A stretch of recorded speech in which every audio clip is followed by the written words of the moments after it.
Good morning, good morning, good morning. This is not the conch man, but I'm one of you conchs, according to the government. They always beat us like conch and grind us like corn. Good morning, good morning. It is what it is. As you say, what are we going to do about it? Unite, push back, fight back, and take control of our lives and our community and our homes. Let's start off with prayer this morning. Prayer for some guidance. Heavenly Father, we surrender our plans and desires to your divine guidance. Direct our steps and illuminate our paths. Help us discern your voice amidst the noise of the world. May we walk in alignment with your will. Amen. It is what it is. You know what I want to do this morning? I want to touch on two things. I want to touch on is cost of living, which is something that interests all of us. And I want to touch on the Bahama rock deal, the heavy loads, whether it be, it's just going to touch a little bit more than just Bahama rock. It's going to touch the transports who come across the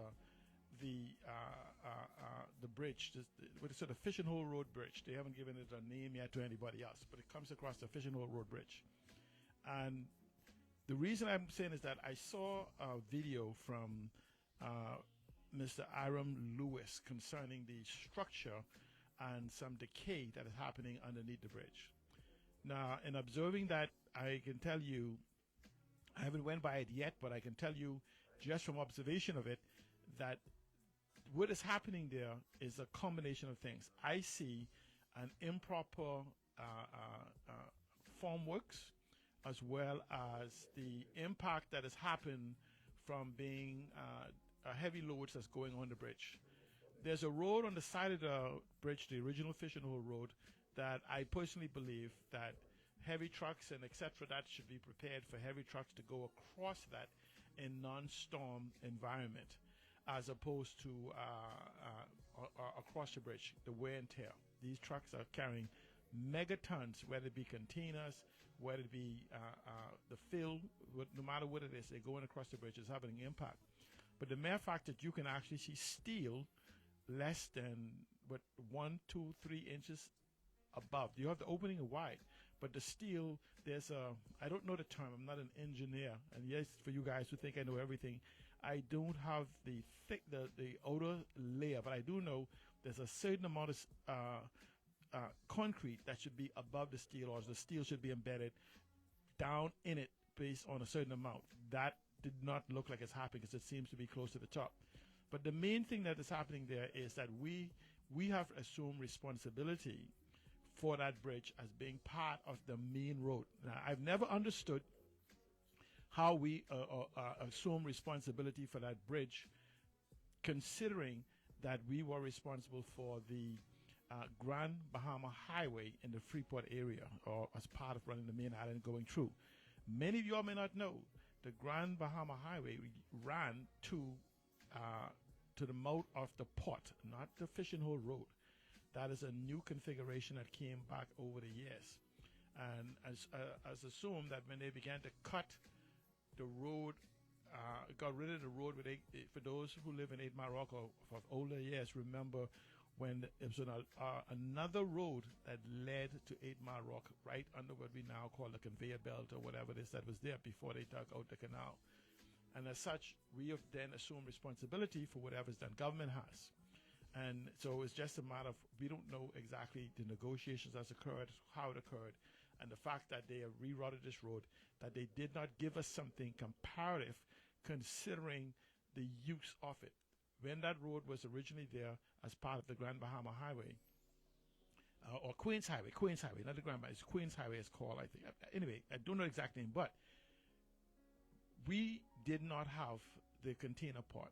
We did not have the mining company that and others that carry the load across the street or impact the street in regard. So we should have a conversation on who should ultimately pay some taxes or some tolls or whatever it is to accommodate use of that bridge. The ordinary cars does not have the impact that a 10-ton truck or 20-ton truck would have on that bridge. But we'll come back to that on whatever you guys want to call for the naming of it, or whatever it is that you want to. But it brings to the forefront the what is being requested from Bahama Rock, because that bridge, if Bahama Rock, they're asking for permission to excavate 300 acres, known most of us would, is not all of it, but most of us would know it as the old Bahama cement site, is now owned by Cemex. They want to excavate right to the edge of that road, going all the way down to the corner of 8 Mile Rock, traveling along the road that goes to Hebron Town that leads to Love Beach, heading back east to Love Beach. They want to excavate all of that. The road that you turn into the ship into to go to the container port now, and to the ship. No, it's the container port for that one. They actually want to excavate on both sides of that road. Go ahead, caller, you're on air. Hey, see, Alan, you need to turn your volume up, man. We can't hardly hear you on the chat. Okay, I can have my engineer deal with that right now. Yeah, please do. Okay. All right. Yeah. Okay, so what happens is what they want to do is they want to excavate the old Bahama Rock site. 300 acres, 100 million tons of aragonite over 20 years they want to take out of them. That's even depending on the depth that they go to. But when you look at the fact is they want to take the entire landmass of the Bahama Rock, the Bahama cement plant, all of it, everything you see green on that side. There's some critically endangered birds there. There's a birds on the endangered list, threatened list. There's some other animals and things that you may not notice that's there. That is actually in that area that has been listed to be totally destroyed and removed. There's the coppice. That's part of the carbon credits that the Prime Minister talked about, and all of these, keeping the world green and pristine, or saving the world. All of that gone. The entire area will be gone. So right on the road leading to 8 Mile Rock, from the roundabout that leads to the container port, every piece of property, right to the guy that you saw just build a property on the corner right there, then turn left on going into Hebron Town, Wild Goose Town, and continue straight around the road until you reach the beach. They want to take all of it. Just deep, just 30 feet, 40 feet, 50 feet, 60 feet, maybe 80 feet deep. They want to take it all out there. There will be nothing there but a water body that's there. And then when you turn into the road, going into the container port, you will look on the left. There's some landmass still left there, which is to the north. But they can already plan on moving all the landmass from the south. But they also want to remove what's left of the landmass from the north. That's not all Bahama Rock property. That's also part of the Cemex Bahama Cement Company property. So you will have this thin, narrow road that leads to Bahama Rock. Just the road you on. That's the two sides that'll be left. Just the road. That's the only thing be left from the north and the south will be a thin road, like a bridge running to Bahama Rock, and it will not be. I can tell you why. It's not. It's gonna pose a threat to the stability. Here's what I want some of you to do.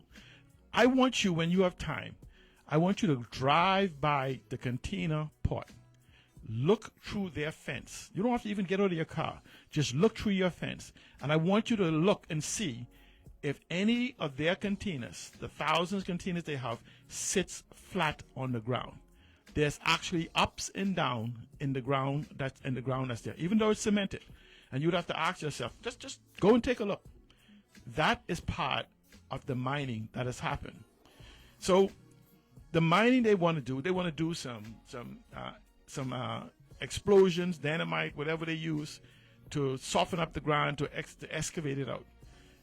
We were 17 years ago, we had this fight to stop them from damaging Harbor West, I think they call it, and the whole area of it went all the way to Louis Yard, Marktown, Penders Point, all of these places.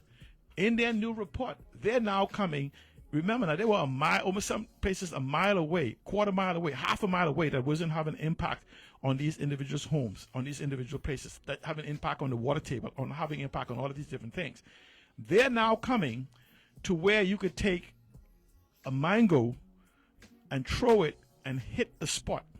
Just stand in your yard on the road that leads to Hebrontown, and you can throw a mango, and you'll hit the spot where they want to come and put dynamite. And they're now saying that will not affect your house. Mind you, half a mile away, they were softening the ground. It affects your homes. It affects the water table. Now they're saying they're coming where you could throw a rock, where you could throw a mango, and they're going to put a stick of dynamite there in the ground, and it will not affect your house this time. Don't know what type of magic there is that they're doing. But it's a bigger problem with that. They're leaving us a hole in the road, in the ground, that is of no intrinsic value to the economy of the Bahamas comparative to what it will be if we maintain that space. Now, the problem is that we have leadership that doesn't seem to want to involve us. I've done some extensive research on this since 2017. Let me go back to 2017. I remember when we were fighting against this, right? I don't know exactly. We never knew the end their position because the government didn't come back to us. I just came home 4 years, right? So I didn't, being away for 20 years, 25 years, I did not understand the process, the rules, or for lack of a better word, the corrupt practices that would happen in governance. I thought, coming from a first world nation, that there were checks and balances and everything else go for it. We did fight it, and it did recede. They said they changed some process. They said they measured some explosions, all of these different things. The one thing they never did was brought us back to EIS, which is Environmental Impact Statements.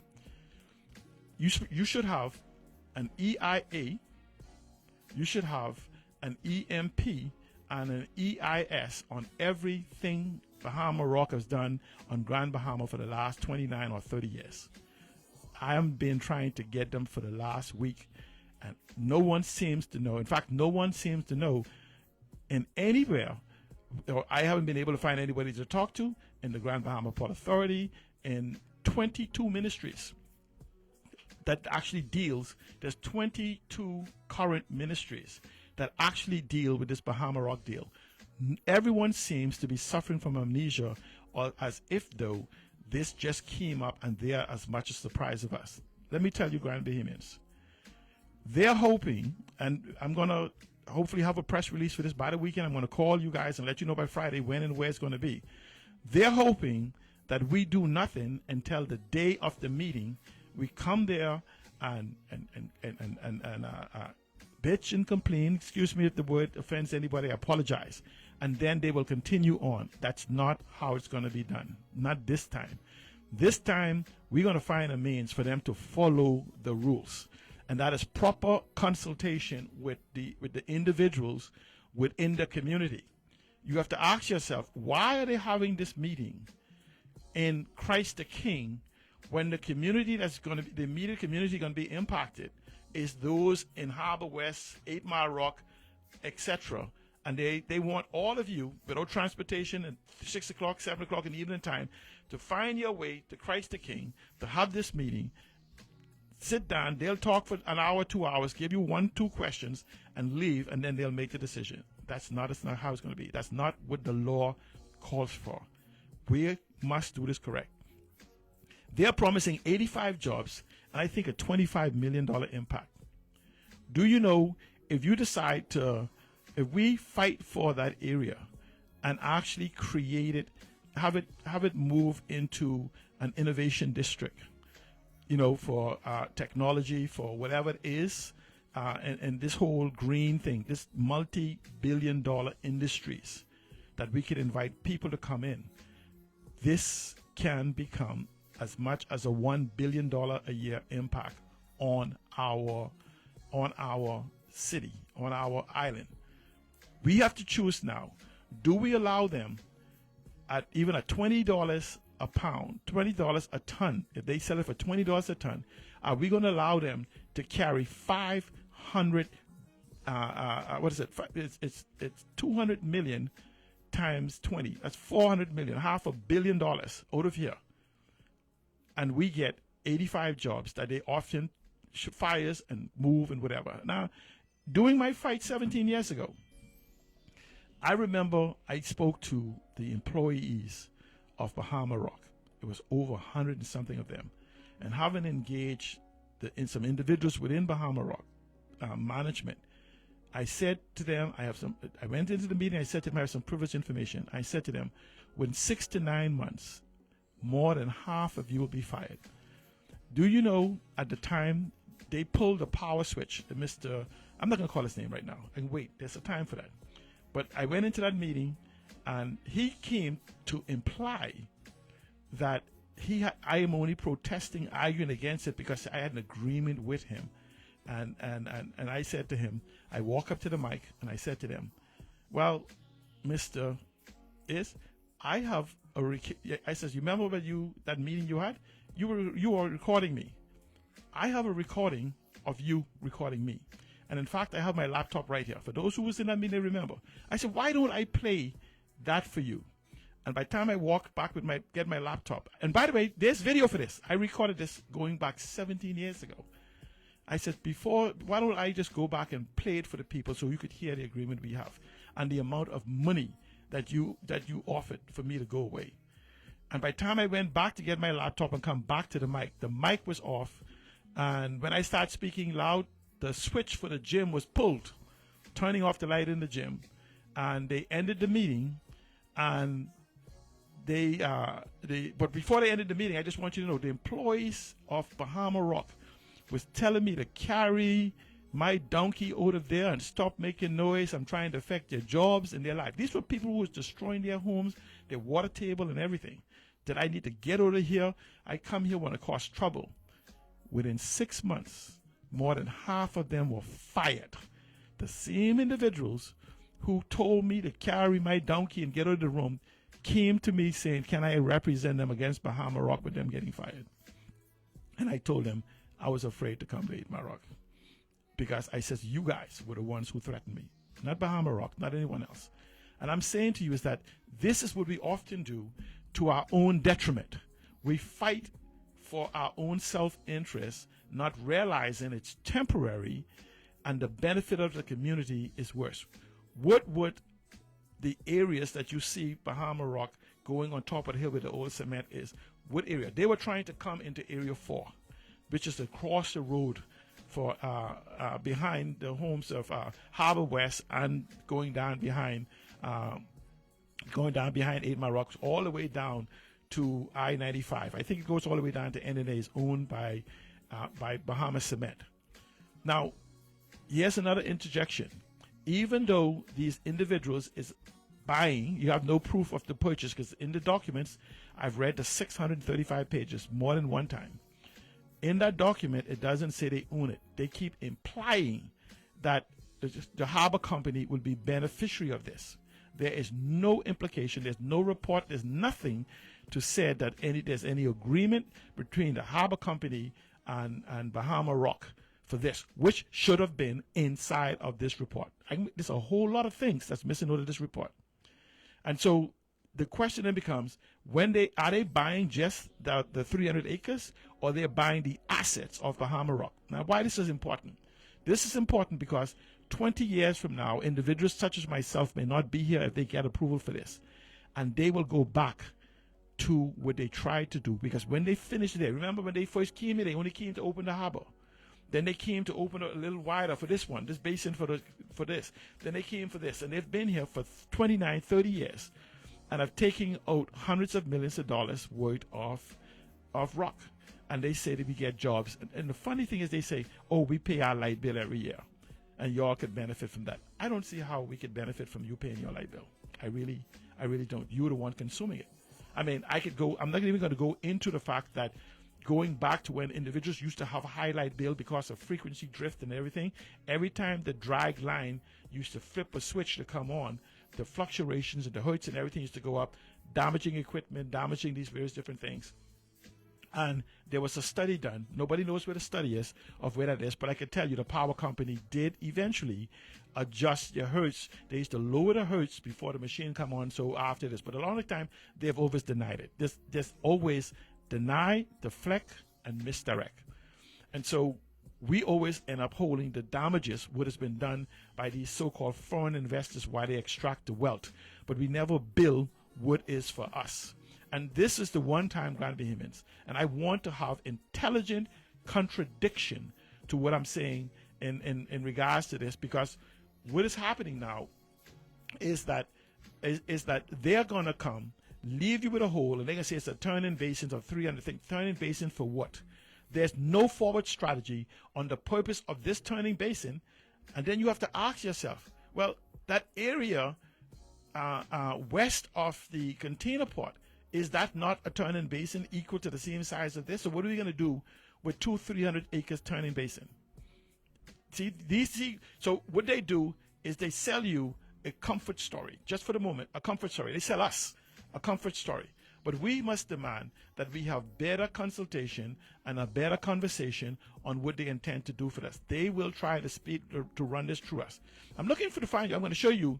I'm going to show you where, in respect to this, that they have yet to show us the benefit beyond the initial widening of the harbor, the benefit for us besides a couple of jobs. Okay, so we're gonna have to stop a movement. We have to stop Bahama Rock expansion and seek to preserve paradise. We can protect what is called a living coast. Because when Bahama Rock is mining the silt that you may not see it, that drifts out of the harbor in the air, all you have to do is go. You can't physically go to the north, but if somebody get a drone, I'm going to do this for you.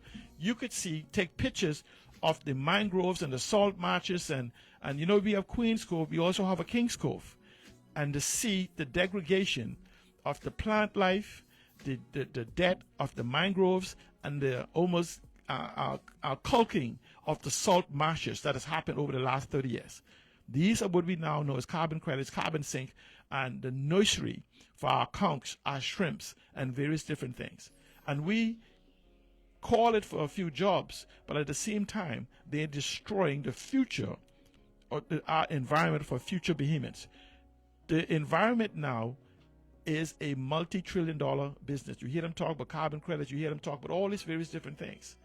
You could actually, and government already did this, got $180 million, I think, or $150 million just for protecting a very small area and agreeing not to touch it, that we say we were not going to mine in it, we're not going to ever touch it. And they gave us this to pay off some loans or pay off some interest on some other loans. Just for say, if you promise not to cut down your mango tree, we'll give you $100 million. Or that's just an analogy of what they were having. But we have a living coast to the south of us. And no matter what Bahama Rock told you, they have an impact. The problem is we cannot see an environmental impact statement concerning the things they said they have finished or has their progress. Where are these statements that tell us what has happened, how it's happened, and the follow-up? Because they don't expect us to know. Well, we are a new Bahamian in the last 30 years. We are now aware, and we have questions that need to be asked. So we have to move to what is called preserving paradise. So we could protect the living coast, and we could build what is called a living lab right in the same space you are that could bring in hundreds of millions of dollars. And I will accept intelligent challenge, hundreds if not thousands of high-paying jobs in the exact same location that they're about to take for us. I've spoken to some individuals around the world, and they said the best thing that could happen for that is to create a 300-acre, and the name they portray it as Harbor Edge Innovation District for Grand Bahama. A Harbor Edge Innovation District for Grand Bahama, where you would bring ICT, digital, blue economy, port and logistics test bed, where we can define it to bring applied technology, where we do maker, robotics, advanced manufacturing, and opportunity and ownership place where we have incubators, accelerators, and offices for learning and moving into this industry, because we would team up with universities and colleges. The Bahamas is considered the top within the top 3 areas for research of oceans. The tongue of the oceans and all over the Bahamas. We're the large 3rd barrier reef. Research is being done here. Millions, if not billions of dollars is being made here every year. But they come here, do their research and leave. We can make it a place as part of the requirements that is anchored here, that University of the Bahamas and others become the depository, as the law now call for this intellectual capital, intellectual property that now lives. That is the place for it to start. We could have living and learning village, housing dorms. We could preserve the beach, love beach and everything, for a beach experience district where people have access for tourism, innovation, wellness, public water access. In the same environment, we could have the creator and orange economy. You hear Ms. Ginger Moxie talked about it for 5 years. Well, guess what? That's $1 trillion economy. Every single day, $1 billion or more is made in that economy. The question is, why haven't we started yet? But we could create studios, stages, gallery, culinary, nightlife, okay? We could make it also part of a blue-green preserve where the pine line that's there, this is an actual pine line that's protected by law that they will destroy, wipe out. They use the word coppice for you. And coppice is a protected thing. If you don't know those special trees and other different things and storm water and public trails and stuff in there that could be made there, they use it, but they don't tell you what is it they're taking away from you. That's what they take it away from us. And so we could even make that particular area on the other side of the road when you're going towards the harbor where you're not going to be able to take, as well as the other 500 acres of the former,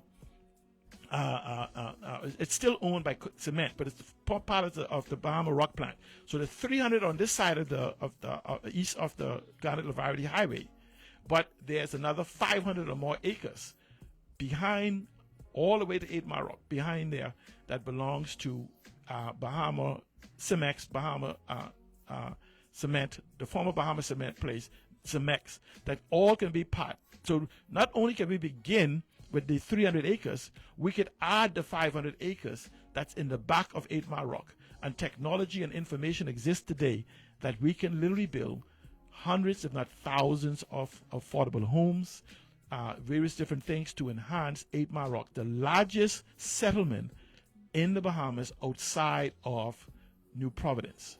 But what do? They have you jumble up, no economic strategy for the revitalization and rebuilding of 8 Mile Rock. This is not a mining request. This is a separation of the future from you, your children, your grandchildren, and your great-grandchildren.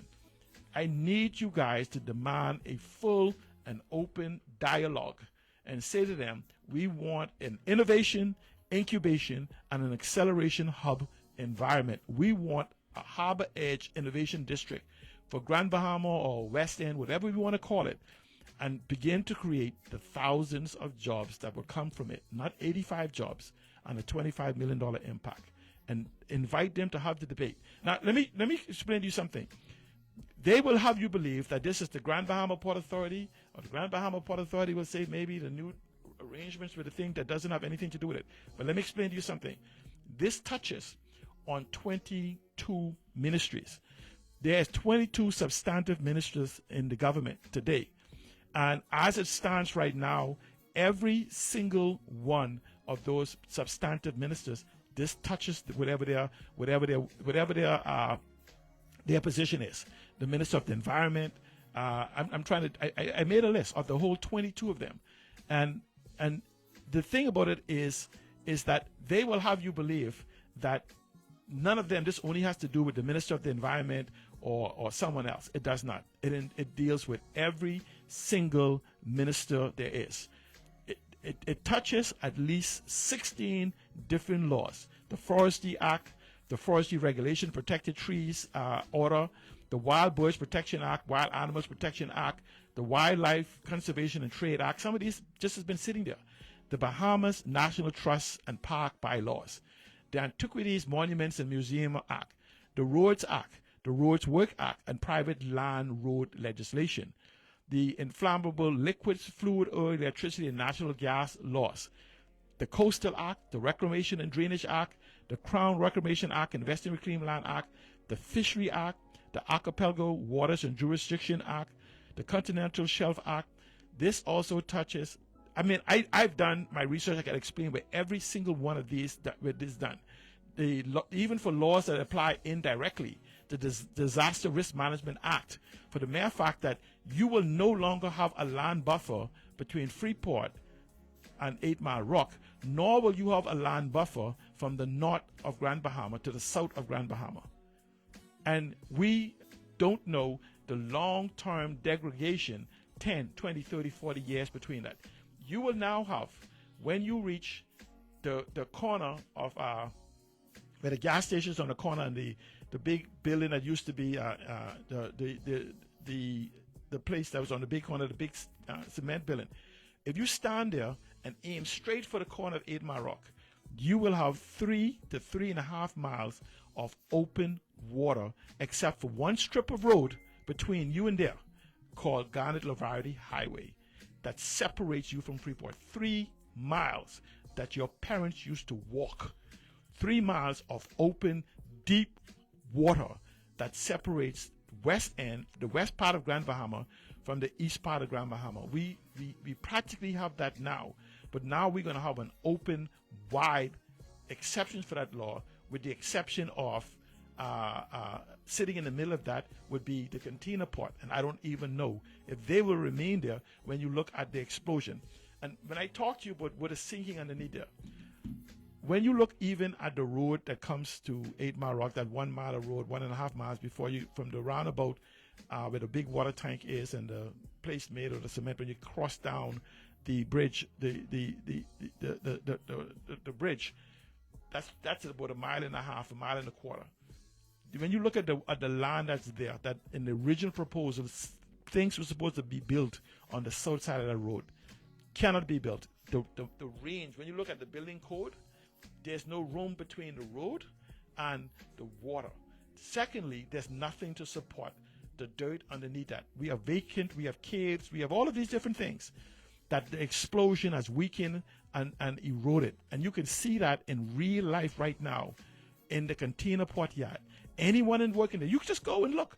And a container, you just ask yourself, did the container port spend tens of millions of dollars to pour on uneven ground for their containers to sit on, up and down, up and down, up and down? It isn't. That is degradation of the soil underneath it, whether they admit it or not, whether a study has happened to it or not. And that is happening throughout this particular area. We can stop it right now. Bahama Rock can continue moving the things they got consent for. Going back even over the last 17 years, they did not have permission. This is the most important, guys, for you. In 2000, under the Progressive Liberal Party, 2002 to 2007 governing period, Mr. Bradley Roberts, who was Minister of Works, he came here to Grand Bahama and held a meeting in inside of the church that was opposite what used to be Kentucky Fried Chicken or Burger King, whatever it is, Kentucky Fried Chicken. And there we had a discussion on the Hawksbill Creek, when they even considered going into there before we had the whole argument about going on the other side of the highway area 4. When we had a discussion on the Hawksbill Creek agreement, on the Hawksbill Creek mining, do you know, with Mr. Bradley Roberts, and I've been trying to get this information, Mr. Bradley Roberts and other researchers came here, and some individuals who was alive then began to explain to us how the Hawksbill Creek is connected to this entire island. They put dye inside of the Hawksbill Creek, and the dye showed up in East Grand Bahama, McLeanstown, High Rock, and other places.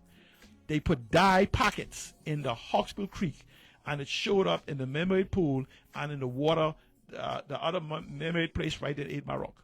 The dye showed up all the way, miles away, in East Grand Bahama.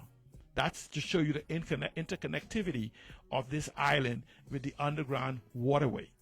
And that hole was filled because of the contaminants that was where the wastewater was dumped from the power company way before we even moved into before it moved out of the Port Authority and became a self-standing entity, because the power company under the Hawksbill Creek Agreement was generated by the Grand Bahama Port Authority, and it should still be continued. And that's a conversation for another day. We're talking about the impact of this, what Bahama Rock proposed to happen to our island. This affects every home. The poison that was put in that lake, it was shut off. Billy Key was shut off, and no water used to flow. And we saw, which is another side note. You remember the fight that I can't remember his name right now, but he used to own they think they own the camera stores to do film and studio right down by the post office. He died fighting. He died fighting for Queens Cove and their flooding and damaged homes and everything else from Bahama Rock. And no matter what, not one time has Bahama Rock in 30 years admitted that anything they've done has negative impact any Bahamians anywhere on this island. Nothing. They have never once said, you're right. It's always, nope, you're all imagining, whatever else. We know the flooding in Queens Cove. We know the flooding come out because the flooding, the water used to flow straight through the road and go out to the south. The reason why they stopped the water from flowing out of the Hawksbill Creek is because of the contaminants that was in there. If the contaminants had begun to flow past that, except in extenuating circumstances, ships coming into the Bahamas would never be able to go to the U.S. and other blue code or blue whatever certifications thing because of the hulls of those trucks would be contaminated. That was blocked. Bahama Rock has went in there and has mined, I don't know how deep, 50 feet, 80 feet, whatever. My question to you is, what happened to all those tons and tons of contaminated soil that was put in there? Let me say something. When Mr. Bradley Roberts was here, it was revealed that they went into the Hawksbill Creek and they thought they found a new species of fish. The fish was totally black, eyes black, scale black, everything black. The fish was totally black. But when they sent it for DNA analysis, guess what it turned out to be? It turned out to be a shad that used to come into the mangroves. You know the all silver fish that you see? The all black fish was the shad that is mutated. And that was part of that. My question to you is, where is those contaminated? I can tell you where those contaminated. In my opinion, I know. In my opinion. No one can convince me otherwise. They'd have to bring me the report. After they backfilled those and put those on the side, they went down and got the fill. They dumped it back into the Hawksbill Creek. That's why they want to keep Billy Key and other places closed, because they can't open it back, because they dumped it right back in there. That's my opinion. And I would like for Bahama Rock to separate me from this opinion by bringing me the reports to say, yeah, see, Alan, you're wrong. Here's what we did with it. Here's what we did. This is where it went. Where's the contaminants went, whatever convents. So they're not exporting any of the contaminants of any of the ground they found of the places they've mined. Where are those contaminants? They can make an argument, we took the old washing machines and old cars and stuff to the dump. But the soil itself is contaminated. The same thing we hear. Remember when people used to go over to the breakdown, try to break down the Bahama cement place, they used to tell them, it has asbestos and this and that, and the cement contaminated the ground, you should stay from around it. Nowhere in this EIA does it say what they're going to do with that, where they're going to dispose of it, or even that it even exists today. I am saying to you that this EIA report is contaminated in so many different ways. And I'm going to do some separate and wholesome explanation of what we have to do to begin to understand exactly what are they trying to do. Now, the 8 portfolio that immediately that this falls under, and so we have to have a conversation. I mean, if you want to call in 688-1027, 688-1027. You can ask your questions, whatever. But this is not thing. Do not allow them to simply say C. Allen Johnson is talking. Just tell them, meet C. Allen and answer his dozens of questions. I'm going to put many of them in writing, but tell them you want them to answer them and not simply take them in and say we acknowledge receipt of them, because these questions impact our lives. And it impacts the Prime Minister, the Minister of Works and Family Island Affairs, Culture, Arts and Heritage, Agriculture, Marine Resources, the Environment and Natural Resources, the Ministry of Grand Bahama. All of these are ministers that should be answering directly to you. And the question is, why have they snuck it? They had this from 2024. They could have came to us. They have not consulted with us. They have not brought any information. Their report says it. And so you have Philip Davis, the Prime Minister. You have Isaac Chester Cooper, where this will impact Bartlett Hill Primary School is what they say is an indirect impact. It's funny though, in the indirect, go ahead, caller. You're on the air. Mr. Johnson. Yes. Travis Williamson. Yes, how you doing? I'm great. Hey, Travis. I've been looking for your number. Please take mine. Okay, yeah. Like I messaged in earlier, I'm quite aware of the meeting you were talking about earlier. And that's really the reason why they don't want to have that meeting in the West. But it all comes down to the fact that in the beginning, we negotiated in good faith, but they refused to. At the end of the day, we never said shut the project down. We never said dismantle the project. We said let's find out the facts behind it. Let's get the government involved. Let's get like you're saying, let's get an environmental impact assessment study. Let's find out what are the real detriments to our short-term and long-term. We questioned all of these things, but there was absolutely no openness, no truth, and everything was under the table. So we tried to negotiate in good faith, but they weren't reciprocating. So now, years later, they've come back and they say, we want to revisit this thing again. They, both governments have already denied their appeal for this project. It's slightly different now. It's not exactly the same. It's slightly different. No, actually, but Travis, let me tell you, when you look at the intent of this, here's what they want to do. They're coming back to this 300 area, but they're also going to have ownership of Area 4 they initially do. See, in 20 years to 25 years, when they come back to that, they're hoping like people like me and you won't be around. Because they don't plan on leaving. They plan on taking this island. And actually, that's what they were depending on now. I think they said they laid low long enough, and maybe everyone is silent. 17 years. And maybe we won't have any objections this time around, but this is not the case. Absolutely. So please take my telephone number. You can reach me at 825-9300 or 825-9700. Please drop me a note. We must coordinate on this almost immediately because, like I told the people, 17 years I've learned. I didn't lose. I learned. And so now we need to go because what happens is we are in a position nowadays with the access to information to offer them an alternative. So please give me a call. And we have way more ammunition today. Absolutely. So just give me a call, and we definitely have to talk about this. And I'm going to touch on this all of next week leading into it to get the people informed. And I already got the site. We're going to set it up, preservingparadise.com. We're going to make sure that happens. And for those individuals who want to know, the number that's going to be assigned to this effort is going to be 820-9400. 820-9400. We're going to need your signatures. We're going to need your to register your complaint. We're going to need not just the people of Grand Bahama. We need people. Caller, you on the air. Yeah, Yes. who is Bahama Rock and where are they from? Martin Marietta. It's a U.S. company, a U.S. mining company. Turn off your radio or your phone. Okay. You have an echo from you. Can you hear me? Okay. So what I'm saying to you is this. Here's the thing what they do.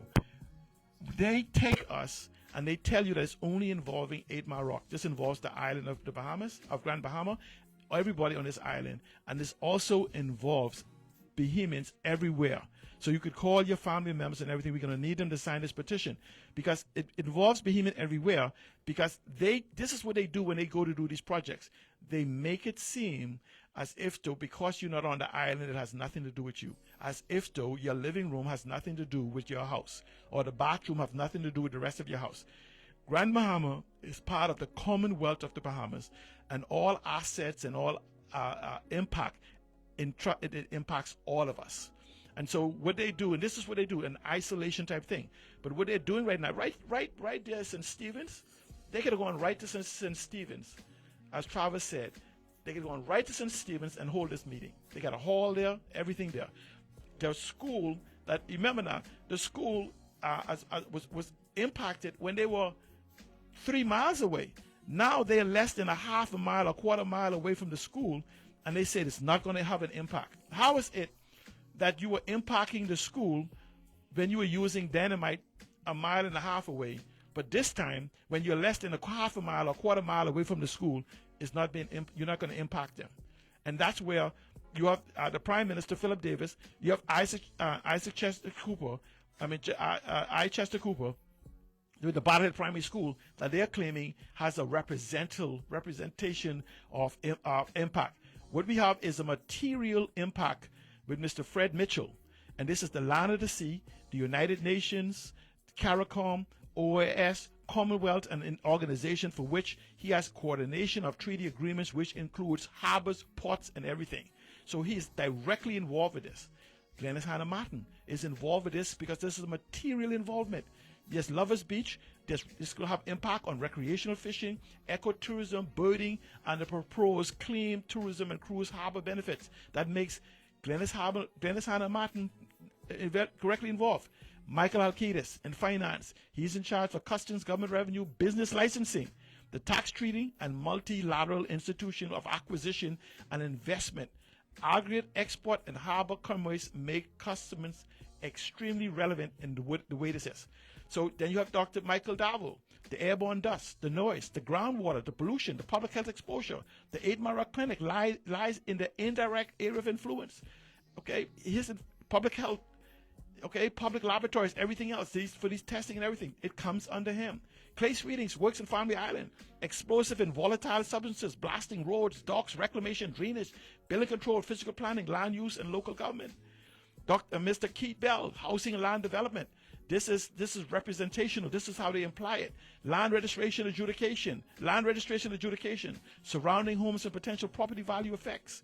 Understand? No physical location presently proposed, so this is not established in the permitting rule. You have Mr. Wayne Monroe, the government legal advice. He is the legal advisor concerning the Hawksby Creek Agreement, the Florida statutes, environmental laws, the permitting, the corporate acquisition, enforcement, and potential judicial review of what is going to happen. Jobette Colby Davis, she's directly involved with Water and Sewage Corporation. The EIA is explicit in identifying her concerning the groundwater resource protection energy system and the EIA required energy management provisions. Ginger Moxie, Grand Bahama, express responsibility for the GPEA promotion of Grand Bahama. Then you have Mario Boleg. And that's the thing. Jomo Campbell, agriculture and marine resources. This impacts the marine resources, fishery coral, relocation, and all of these things around this whole concept. Pia Grower Road, the same thing with labor. Mars and Rhoda, national security, with the blasting and the traffic closure, the boats and everything that comes in here. Zane Lightborn, primary purpose. This is the portfolio. Go ahead, caller. You're on the air. Hi, good morning. Good morning. I want to congratulate you. I know you only been on the show for a few days. Yeah, day number 3. And of course, I think Aaron is on vacation, and the shows no two people are alike. All right, I rarely call into shows, and it's like a breath of fresh air on the show. Now, I'm a Grand Bahamian, and your topic today is very, very interesting. And I know you have, the Bahamas have so much issues, and Grand Bahama have so much issues. We can go on for the whole year with what's going on. So I'm just calling in to say, hey, let's just press the brakes or slow down a little bit, because there's so much, metaphorically now, we have so much hogs running around here that has hundreds of billions of dollars in liability for Grand Bahama. Let's just catch one, slaughter it, and move on to the next one, because we can't catch all on one shot. So what you can do for me, and, I'll be glad to assist, because I'll give you this thing. I think about a year or so ago. I'm not going to call your name, but if you want to, you could. But I know who you are now. I drove to 8 Mile Rock late one night. And my car hit a pothole, and the rim bent, and the tire blew out. And this was like around 1 o'clock in the morning. And I had no help. I could have possibly died or had a very, very serious accident. I say that to say this. It cost me over $1,000, and I didn't have no help. Nobody helped me with it. So right now with Bahama Rock and all these issues with when it rained for 5 minutes, we were underwater. Because 20 years ago that never happened. After rain for 3 days before we even get a couple inches of water. So I think that maybe the Chamber of Commerce should. This is a public traded company. Let's stop right there. We don't want to catch no more hogs. Let's just concentrate on Bahama Rock. Let's do an assessment see how much billions, or they may not have made no profit. Let's see what they made since they had a presence here on Grand Bahama, and they have to account for it, because when my car suspension go bad or whatever, And that's the ain't impact. nobody come to my rescue. I have to pay for it myself. When I have to go to the doctor for some health issue, ain't nobody come to my rescue. It comes out of my pocket. That happens and they have from the big dust. insurance. They have liability insurance. So let them pay the rightful due. What is due to them. Right. So Right. I Now, really but think you should slow down, concentrate on Bahama Rock. Let's call Aaron Brockovich if it gets to that. But we need some solutions. Right. I'm tired. I'm taking the punch for everybody else, and every year they bragging about how much $1 billion they make over the year. But they ain't sharing it with us. And my taxes keep on going up, and my paycheck keep on shrinking. So I just want to encourage you, don't catch all these hogs. Let's just deal with this one hog, slaughter it, and move on to the next All one. right, thank you. I can reach out to you. But let me just say Have a this, good right? day. And he's absolutely correct. Whether it be in the air, whether it be in the environment, all of these impact. We have not at one time, through the 30 years of mining, maybe a year or two less, that they have been in charge of it, maybe before, we have never stopped to do an economic analysis of the comparison of what they have gotten compared to what we have gotten. They keep telling us, we got you some jobs now, we're doing this. And please, people, stop telling me when you start talking, when you pay national insurance. You pay national insurance for yourself, not to government, not to me, not to anyone else, right?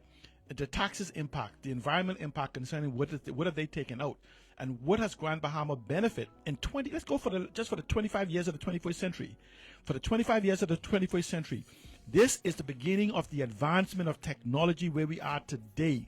Everything you use today in technology came about after 2001. The question is, and I've told you this, that Grand Bahama is the most digitally prepared country, the second most digitally prepared country in the world if treated as a country. Where are we in the economics of the Grand Bahama? And this is the conversation I'm going to have. But I want to put emphasis on this Bahama Rock, because this becomes an impetus, the beginning of a conversation of our ownership, our opportunity and ownership to take control of the Bahamas. Grand Bahama, not for those that don't know, and I know all of you don't, but I want those economists, I want those individuals in the finance industry, and those who have control of the tourism industry to say to me that the next 10,000 millionaires in the Bahamas over the next 10 to 12 years cannot come from Grand Bahama.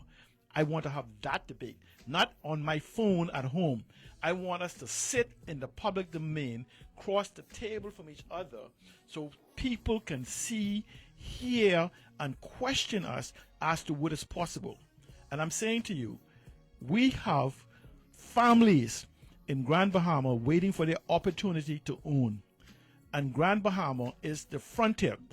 Go back to the elections of 2002 and the two individuals who was vying, who lead the two political parties, says, Grand Bahama, unless Grand Bahama develops, the Bahamas will not develop. They said it again in 2007. They said it in 2012. They said it in 2017. They said it in 2021. And they repeated it in 2026. And exactly how the Bahamas have not grown in 25 years, so said exactly how the Bahamas has remained. They said if Grand Bahama does not become what it should be, the Bahamas will not be what they can either. But it's about control. It's about economic control and about political control. And that's the conversation we'll have tomorrow and the other days.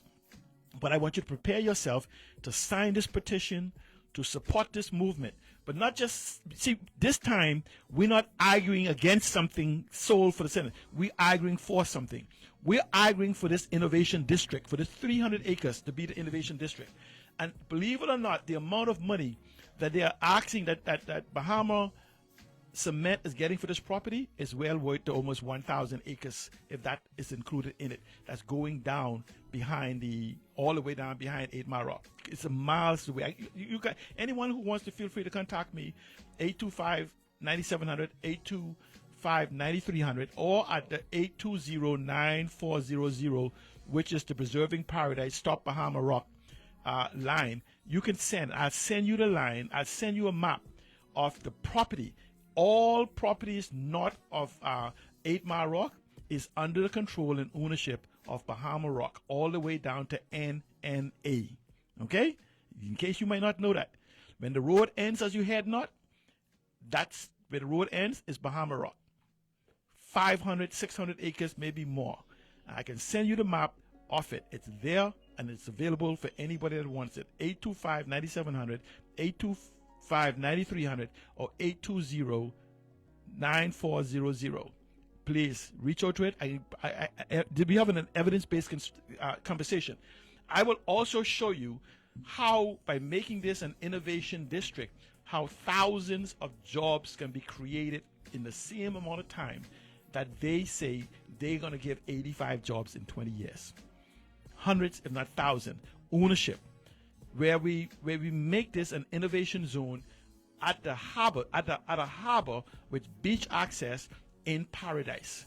We must preserve paradise for ourselves and for our kids. Please tune in tomorrow. Invite some individuals to please tune in.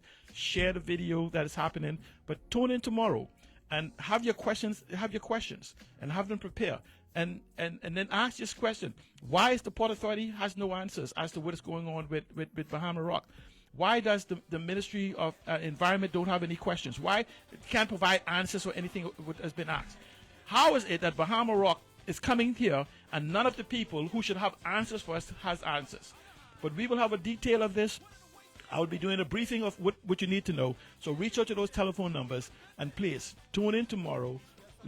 Tell a friend, share a friend, tell everyone else. Just tell them that the awakening of the wealth and opportunity for ownership is happening right now on the power station for Grand Bahama, the Riddim. It is what it is. Until tomorrow, take care.